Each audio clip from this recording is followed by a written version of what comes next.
2018 was the last time APEC was held, as PNG played host to overseas leaders and their delegates attending in person. 4 years on, and the Queen Circuit National Convention Centre in Bangkok, Thailand will play host to APEC 2022 under the theme Open, Connect, Balance. Before boarding a plane for Bangkok via Singapore, the Prime Minister held a press conference to announce the reasons for his departure. This really will be the first time meeting is held in person.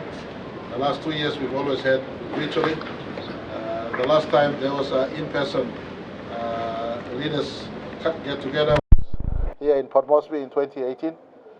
This is the first time we all coming together for APEC, and I certainly will represent Papua New Guinea to the best of our ability.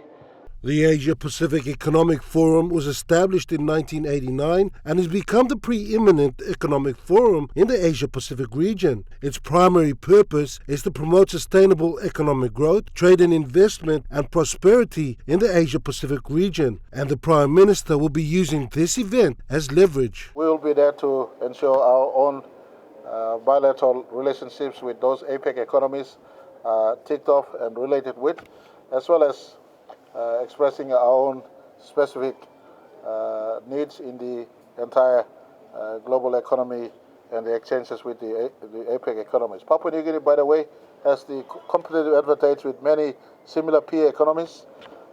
We are closer to APEC and live and operate in the APEC economies. We are also closer, and associate to the Southeast Tiger economies of Asia.